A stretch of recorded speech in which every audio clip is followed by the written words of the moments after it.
శ్రీమాత్రే నమః, శ్రీ గురుభ్యో నమః. తదుపరి కర్కాటక రాశి. ఈ యొక్క మే మధ్య ఏప్రిల్ మధ్య నుండి మే మధ్య వరకు కూడా పంచగ్రహ కూటం అనేది, షష్టగ్రహ కూటం మొన్ననే పూర్తయింది. ఇక పంచగ్రహ కూటం ఉందండి. ఎలాంటి ప్రతిఫలాలు ఉంటాయి? అంత భయపడే విషయాలు ఏం లేవు ఈ రాశి వారికి. ముఖ్యంగా నవమ స్థానంలో ఈ యొక్క 5 గ్రహాలు ఉండడం వలన, అంటే ఈ 5 గ్రహాలు ముఖ్యంగా సూర్యుడు, అలాగే బుధుడు, చంద్రుడు. ఈ చంద్రుడు ఏంటంటే గమనం అనేటువంటిది జరుగుతూ ఉంటుంది. చంద్రుడు, అలాగే రాహువు, శుక్రుడు. శుక్రగ్రహం కళలు, రాజకీయ రంగాల వారికి సంబంధించి చాలా ప్రతీతి. వీరికి ప్రాజెక్ట్స్ అన్నీ కూడా మ్యాక్సిమం అయిపోయి లాస్ట్ మూమెంట్లో వీరి నుంచి ఏవైనా కండిషన్స్ తోని ఈ ప్రాజెక్ట్ నుంచి వీళ్ళని పంపించే ప్రయత్నం చేస్తారు. అయినా సరే మీరు నిలదొక్కుని ప్రాజెక్ట్లో ఉండి మంచి పేరు కూడా సంపాదిస్తారు. రాజకీయాల్లో కూడా ఆఖరి వరకు ఒక మనిషి పేరు చెప్పి ఆఖరి మూమెంట్లో ఆ మనిషిని తీసేస్తే ఎలా ఉంటుంది? ఈ పరంగా కొంచెం ఇబ్బంది పడతారు. చాలా జాగ్రత్తగా ఉండండి. ఇక ఎవరైతే వ్యాపారస్తులు ఉన్నారో వారికి బుధ గ్రహానికి సంబంధించి అధిపతి కాబట్టి బుధుడు నవమ స్థానంలో సంచరించడం వలన గోచార రీత్యా నో లాస్ నో ప్రాఫిట్ గా ఉంటాడు. అంత తీవ్రమైనటువంటి ఇబ్బందులు ఏమీ ఉండవు. వీలైనంత వరకు వీరి యొక్క జాతక రీత్యా ఈ యొక్క 9వ స్థానాన్ని ఏ గ్రహాలు వీక్షణ ఉంది అనేటువంటి చూస్తే ఇంకా బాగా చెప్పొచ్చు. ఇంకా ఎవరైతే రోగపీడోపశాంతయే, వృద్ధాప్యంలో ఉన్నటువంటి వాళ్ళు, పిల్లలు దగ్గర లేకుండా ఉన్న వాళ్ళు చాలా ఇబ్బంది పడుతూ ఉంటారు. అలాగే కుజుడు భూమికి సంబంధించి అధిపతి కాబట్టి భూమిని నమ్ముకున్నటువంటి రైతులు, చేతి వృత్తులు, కుల వృత్తులు చేసేటువంటి వాళ్ళు, వీరికి సంబంధించి సుబ్రహ్మణ్య ఆరాధన శక్తినిస్తుంది. వీరంతా కూడా ఏ మంత్రాన్ని చదవాలి? మానసికమైనటువంటి ఒత్తిడి అధికంగా ఉంటుంది ఈ రాశి వారికి. అంటే మనస్సుకు సంబంధించి బాధ పెట్టే వాళ్ళు, మనస్సుకు సంబంధించి ఏదన్నా విపరీతంగా ట్రీట్ చేసే వాళ్ళు ఉంటారు. జాగ్రత్తగా ఉండండి. అయితే వీరు ఏ మంత్రం చదవాలి అంటే, ఓం చంద్ర అరిష్టేతో సుసంప్రాప్తే చంద్ర పూజాంచ కారయేత్ చంద్రధ్యానం ప్రవక్ష్యామి మనఃపీడోపశాంతయే. ఈ మంత్రం చదవడం వలన మనస్సు ఎప్పుడు ప్రశాంతంగా ఉంటుంది. ఎవరైనా కాస్త బెడ్ రిటర్న్ అయిపోయి ఉన్నారు, బాగా ఏజ్డ్గా ఉన్నారు, ఓల్డ్ ఏజ్లో ఉన్నారు, వీళ్ళు ఏదైనా సరే ఒక బాగా ఇబ్బంది పడుతూ ఉన్నారు ఆరోగ్యానికి సంబంధించి అంటే, ఇప్పుడు నేను చెప్పే మంత్రం వారికి సహాయం అవుతుంది. అందరూ, మీరు ఈ రాశి వాళ్ళు ఆ రాశి వాళ్ళనే కాకుండా అందరూ కూడా ఈ మంత్రాన్ని చదవచ్చు. ఆ మంత్రం ఏమిటి అంటే, ఓం వం అమృతకరాయ అమృతం ప్లావయ ప్లావయ యజమానస్య. యజమానస్య అన్న దగ్గర వారి పేరు పెట్టండి. యజమానస్య మృత్యుర్నశ్యతు ఆయుర్వర్ధతాం నమో నమః అనే మంత్రం వీరికి అపమృత్యు భయాన్ని ఇస్తుంది. అమృతకారకుడైనటువంటి చంద్రుడు అమృతం వీరి యొక్క శరీరంలోకి పంపేట్టుగా చేస్తాడు అని మంత్రం యొక్క ఉద్దేశము. అందరికీ సంబంధించి, అన్ని వర్గాల వారికి సంబంధించి అసలు పంచగ్రహ కూటం అంటే ఏమిటి, ఏ గ్రహ సంచారం ఉంది, ఎలాంటి రెమెడీస్ తీసుకోవాలనే విషయాన్ని ఇప్పుడు మనం తెలుసుకుందాం. మనకు పంచగ్రహ కూటమి అనేటువంటిది ఈ నెల 15వ తారీఖు నుండి ఈ నెల 9వ తారీఖు నుండి ఆల్మోస్ట్ 18, 19వ తారీఖు వరకు కూడా 5 గ్రహాలు మీనరాశిలో ఉన్నాయి. అందులో ముఖ్యంగా సూర్యుడు, అలాగే శని, రాహువు, శుక్రుడు, బుధుడు, ఈ గ్రహాలు మీనరాశిలో ఉన్నాయి. మీనరాశి వారికి ప్రత్యేకంగా, అంటే ఒక్క మీనరాశి వారికి వదిలేస్తే మిగిలిన అన్ని రాశుల వారికి కూడా చాలా విశేషమైనటువంటి ఈ యొక్క గ్రహ సంచారం అనేటువంటిది చాలా హెల్ప్ అవుతుంది. కొంతమందికి నో లాస్ నో ప్రాఫిట్గా కూడా ఉంటుంది. అసలు ఈ పంచగ్రహ కూటమి వల్ల ఏమవుతుంది, ఎలాంటి పరిస్థితులు నెలకొంటాయి అనేటువంటివన్నీ కూడా ఇప్పటిదాకా మనం మాట్లాడుకున్నాం. అయితే ఈ యొక్క పంచగ్రహ కూటమి 17వ తారీఖు పూర్తవుతుందో లేదో 25వ తారీఖు అంటే సూర్య గమనం అనేటువంటిది ప్రారంభమవుతుంది. చంద్రుడు అనేటువంటి వాడు మళ్ళీ ఈ యొక్క మీనరాశిలోకి వస్తాడు. అంటే అప్పుడు మళ్ళీ పంచగ్రహ కూటం ఉంటుంది. కానీ చంద్రుడు చాలా తొందరగా కదిలేటువంటి వాడు కాబట్టి ఒక 3 రోజుల పాటు ఈ యొక్క చంద్రుడు ఈ యొక్క మీనరాశిలోకి చేరడం అనేటువంటిది జరుగుతుంది. వాస్తవంగా మీనరాశిలోకి సూర్యుడున్నా, చంద్రుడున్నా, శుక్రుడున్నా, శని ఉన్నా ఎటువంటి నష్టం అనేటువంటిది ఉండదు. కేవలం ఇక్కడ పాపగ్రహ సంచారంలో భాగంగా శని గాని రాహు గాని ఉంటేనే ప్రాబ్లం. ఈ శని గాని రాహు గాని ఎవరైతే ఉన్నారో వారంతా కూడా మూవ్ అయిపోతున్నారు కాబట్టి అంతగా ఏమీ ఇబ్బంది లేదు. అయితే ఏమేం చేయాలి, అన్ని రాసుల వాళ్ళు ఎలాంటి రెమెడీస్ చేయాలి, ఎలాంటి మంత్రపఠనం చేసుకుంటే మంచిది అని అడుగుతూ ఉన్నారు.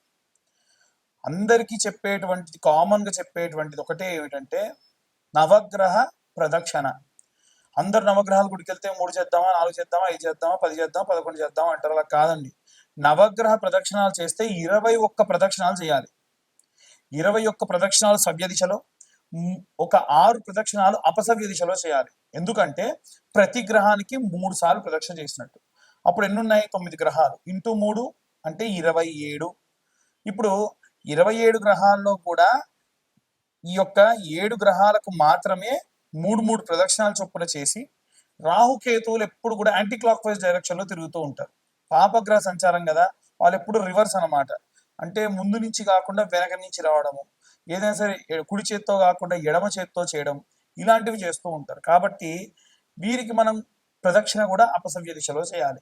దీని వలన జాతక రీత్యా మనకు రాహుకేతువుల మధ్యలో వేరే ఏ గ్రహాలైన బంధనమై ఉన్నా, ఒకవేళ ఏ గ్రహాలైనా పాపగ్రహంతో కలిసి ఉన్నా, ఎటువంటి గ్రహాలైనా సరే ఈ యొక్క పాపగ్రహాలతో బంధనమై ఉండి కూడా మనకు నెగిటివ్ రిజల్ట్స్ ఇచ్చేటువంటి ఉంటే కూడా ఈ ప్రదక్షిణాలు చేయడం అనేటువంటిది కాస్త శక్తినిస్తుంది. చిన్నపిల్లల దగ్గర నుండి వృద్ధుల వరకు, అంటే చదువుకునే విద్యార్థులు కానీ, గృహిణులు కానీ, ఉద్యోగస్తులు కానీ, వ్యాపారస్తులు కానీ, విడివిడిగా ఏం లేదండి. అందరికీ కామన్గా ఒకే ఒక్క విషయం ఏమిటంటే ఆదివారం నాడు పిరికెడు గోధుమలు ఒక తమలపాకు కానీ ఏదైనా ఆకు డొప్పలో వేసి దానిపైన ₹1 బిల్ల నిలబెట్టి సూర్యగ్రహానికి నివేదన చేయండి. అదే గనక సూర్యగ్రహం నవగ్రహాలు మధ్యలో ఉంటుంది. అదే మీరు చంద్రుడికి చేయాలంటే సోమవారం నాడు పిరికెడు బియ్యం తీసుకెళ్లి ఒక ఆకుడొప్పలో వేసి, లేదా ఒడ్లుంటే ఒడ్లు తీసుకెళ్లి ఆకుడొప్పలో వేసి చంద్రుడి దగ్గర పెట్టి ₹1 బిల్ల దాంట్లో నిలబెట్టండి. బెల్లం అనేటువంటిది నవగ్రహాలకి నివేదన చేస్తే చాలా మంచిది. ప్రతి ఒక్క గ్రహం దగ్గర ఇంత బెల్లం ముక్క పెట్టండి. ఇంతకు మించి మీరు నవగ్రహాలకు చేసేది ఏమీ లేదు. విగ్రహాలు అధికంగా తాకకుండా ఉంటే మంచిది. అలాగే కుజగ్రహం దగ్గరికి వెళ్తే కందులు కానీ, కందిపప్పు కానీ ఆకుడొప్పలో వేసి ₹1 బిల్ల పెట్టి ఒక బెల్లం ముక్క పెట్టి నివేదన చేయండి, చూపించండి, అంతే సరిపోతుంది. అలాగే బుధగ్రహానికి పూజ చేసినప్పుడు పెసర్లు, పిరికెడు పెసర్లు తీసుకొని ఆకుడొప్పలో లేదా తమలపాకులో వేసి ₹1 బిల్ల వేసి బుధగ్రహం ముందు పెట్టండి. అలాగే శనగలు తీసుకొని వెళ్ళి గురుగ్రహం ముందు పెట్టండి. అలాగే ₹1 బిల్ల, బెల్లం కామన్ అన్నిటికీ కూడా. శుక్రగ్రహం దగ్గరికి వెళ్తే బొబ్బెర్లు లేదా అల్చందలు అంటారండి. ఈ బొబ్బెర్లు తీసుకొని వెళ్ళి పిరికెడు బొబ్బెర్లు వేసి దాంట్లో ₹1 బిల్ల వేసి పెట్టండి. శని గ్రహం దగ్గరికి వెళ్ళినప్పుడు మాత్రం విగ్రహాన్ని ఎట్టి పరిస్థితుల్లో ఆడవాళ్ళు తాకొద్దు, మగవాళ్ళు కూడా తాకుండా ఉంటే మంచిది. పిరికెడు నువ్వులు, దాంతోపాటు ₹1 బిల్ల, ఆ ₹1 బిల్ల కూడా వీలైతే స్టీల్ అంటే ₹1, ₹2 లాంటివి అయితేనే బెస్ట్. ₹5 పెట్టకండి. పెట్టి దాంట్లో బెల్లం ముక్క పెట్టి ఇంతంత నువ్వుల నూనె శనేశ్వరుడు పై నుంచి పోయండి. ఆవ నూనె పోసినా మంచిదే. నల్ల రంగు ధాన్యం నుండి వచ్చినటువంటిది ఏ నూనె పోసినా శనికి చాలా ఇష్టం. ఇక రాహుకైతే మినపపప్పు లేదా మినుములు వేసి ₹1 బిల్ల వేసి ఇంతంత ఆ యొక్క బెల్లం ముద్ద పెట్టేసి నమస్కరించుకోండి. అలాగే కేతువుకైతే ఉలవలు, నల్ల రంగులో ఉండేటువంటి ఉలవలు ఉంటాయి కదా, ఈ ఉలవలు ఓ పిరికెడు ఆకుడొప్పలో వేసి లేదా తమలపాకులో వేసి ₹1 బిల్ల దాంట్లో పెట్టేసి ఇంత బెల్లం నైవేద్యంగా పెట్టండి, చాలు. ఈ షష్టగ్రహ కూటములు, పంచగ్రహ కూటములు, జాతకరీత్యా ఉన్న దోషములు ఇవన్నీ పోవడానికి ఒక్క వారం పాటు మనకు సోమవారం నుండి ప్రారంభిస్తే మళ్ళీ, లేదా ఆదివారం నాడు ప్రారంభిస్తే ఈ యొక్క శనివారం వరకు ఈ రెమెడీస్ చేసుకుంటే సరిపోతుంది. ఇప్పుడు మీ అందరికీ డౌట్ వస్తుంది, ఏమిటంటే ఉన్న గ్రహాలు 9 అండి, మీరు చెప్పిందేమో వారం రోజులు ఎలా చేయాలి? మంగళవారం నాడు రాహుకేతువులకు చేసేయచ్చు, కుజుడితో పాటు రాహుకేతువులకు చేయొచ్చు. లేదు ఆదివారం నాడే సూర్యుడితో పాటు రాహుకేతువులకు కూడా చేయొచ్చు, ఎటువంటి దోషం లేదు. ఇక అందరూ మంత్ర పఠనం చేయాలి అనంటే ఏం చేయాలి అనంటే ఓం ఆదిత్యాయ చ సోమాయ మంగళాయ బుధాయ చ గురు శుక్ర శనిభ్యశ్చ రాహవే కేతవే నమః అనే మంత్రం చదువుతూ ప్రదక్షిణాలు చేయాలి. మీరు ఏ రోజు నవగ్రహ దేవాలయానికి వెళ్ళినా నేను చెప్పిన విధంగా. ఇంకొకటి, దేవాలయం మూసే సమయానికి వెళ్ళకండి. ఉదయాన్నే వీలైతే 7-8 గంటల వరకు దేవాలయానికి వెళ్ళే ప్రయత్నం చేయండి. లేదా గృహిణులు ఉంటారు పాపం, ఇంట్లో అందరికి వంటలు అవి చేసి పంపించాలి కాబట్టి 9-9:30 ప్రాంతంలో వెళ్ళండి. దాని వలన కాస్త ప్రశాంతంగా ఉంటారు. ఇక చాలా మంది మీ యొక్క పేర్ల గురించి అడుగుతున్నప్పుడు మీ పేర్లు చెప్పి వాటికి సంబంధించి జాతకం చెప్పమంటున్నారు. పేరు బలం మీద జాతకము 100% ఎవరు చెప్పరు. అలా చెబుతానని చెబితే నమ్మొద్దు. నేను చెప్తానని చెప్పినా నమ్మకండి అనే చెప్పా గతంలో, ఇప్పుడు చెప్తున్నా. మళ్ళీ మళ్ళీ చాలా మంది ఫోన్స్ చేసి మీ యొక్క పేరు బలంతో జాతకం చెప్పమంటున్నారు. దయచేసి మీ date of birth, time, place ఉంటే మీ జాతకం గురించి కాస్త డబ్బు ఖర్చు పెట్టి పూర్తి జాతకం తెలుసుకోండి. ఒక రూ. 2025 మొత్తం ఈ యొక్క జీవిత కాలానికి సంబంధించిన జాతకం 60 పేజీల్లో మీకు అందిస్తున్నా ఈ 2025 సంవత్సరంలో. అంతకు మించి కూడా మీరు ఖర్చు పెట్టాల్సిన అవసరం లేదు. రెమెడీస్, దానికి తగ్గ రెమెడీస్ మీకు పంపించడము, చెప్పడం కూడా జరుగుతుంది. ఎట్టి పరిస్థితుల్లో వీటికి ఇంతకు మించి ఇంకేం కూడా చేసేటువంటి అవసరం లేదు. అందరూ కూడా జాగ్రత్తగా ఉండండి. మన వాతావరణము కూడా ఈసారి చాలా విపరీతంగా ఉంది. ఎండలు బాగా ఉన్నాయి. ఎండాకాలంలో వర్షాలు అప్పుడప్పుడు అధికంగా పడతా ఉంటాయి.